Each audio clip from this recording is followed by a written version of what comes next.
Hey, welcome back to O'Leary's Garden, where life is a garden. Here we are with Anarchy Part 5. Here we go.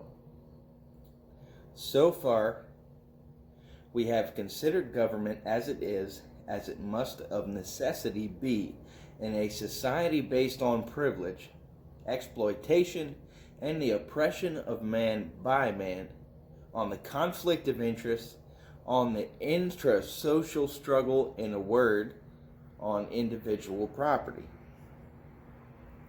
We have seen how this state of conflict, far from being a necessary condition in man's existence, is against the interests of both of individuals and mankind. We have seen how cooperation, solidarity, is the law of human progress. And we have concluded that by abolishing private property and all rule over man, government loses its reason for existing and must be abolished. We might be told, however, but once the principle on which social organization is based today were to be changed, and solidarity were to replace struggle, and common property were to take over from private property, government would change its nature, and from being the protector and the representative of the interests of a class, since classes would no longer exist, would become the representative of the interests of society as a whole. Its role would be to provide and regulate social cooperation in the interests of all, to defend society from any direct attempts to reintroduce privilege, to forestall and suppress attempts from whatever quarter against the life, the well-being and freedom of each of us. Quote, there are in society some offices too important and requiring too much attention and continuity for them to be left to the free will of individuals, without the danger of seeing everything thrown into confusion.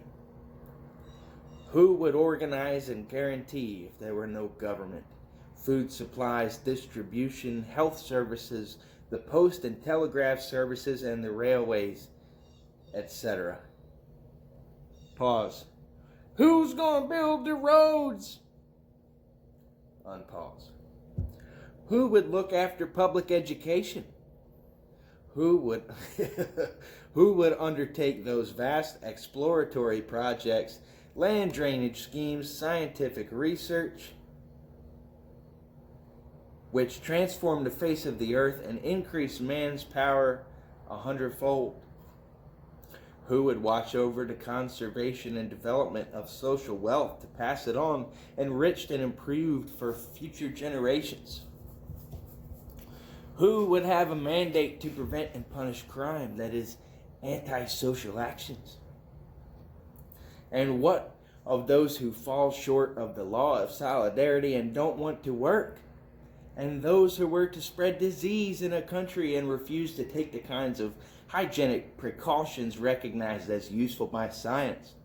And supposing there were some people, sane or insane, who wanted to set fire to the harvest, sexually assault children, or take advantage of their strength to assault the weak, to destroy private property and abolish existing governments without then creating a government which would organize social life and ensure social solidarity, would not mean abolishing privilege and ushering in a world of peace and well-being. It would instead mean the destruction of all social ties and drive mankind to barbarism, towards the rule of each for himself, which is the triumph firstly of brute force and secondly of economic privilege. Such are the objections the authoritarians face us with. Even when they are socialists, that is when they want to abolish private property and the class of government which it gives rise to. We can answer that in the first place. It is not true that once the social conditions are changed, the nature and the role of government would not change. Organ and function are inseparable terms. Take away from an organ its function, and either the organ dies or the function is reestablished. put an army in a country in which there are neither reasons for nor fear of war, civil or external, and it will provoke war, or if it does not succeed in its intentions, it will collapse. A police force where there are no crimes to solve or criminals to apprehend will invent both or cease to exist. In France, there has existed for centuries an institution, the Louvetière, now incorporated in the forestry administration, the officials of which are entrusted with the task of destroying wolves and other harmful creatures. No one will be surprised to learn that it is just because the institutions exist that there are still wolves in France, and in exceptional winters they play havoc. The public hardly worries about the wolves, as there are the wolf exterminators who are there to deal with them. And these certainly hunt the wolves, but they do so intelligently, sparing the dens long enough for them to rear their young and so prevent the extermination of an interesting animal species. French peasants have in fact little confidence in these wolf catchers and consider them more as wolf preservers. And it is understandable that what would the lieutenants of the Louvetière do if there were no more wolves? A government that is a group of people entrusted with making the laws and empowered to use the collective power to oblige each individual to obey them is already a privileged class and cut off from the people. As any constituted body would do, it will instinctively seek to extend its powers, to be beyond public control, to impose its own policies, and to give priority to its special interests. Having been put in a privileged position, the government is already at odds with the people whose strength it disposes of.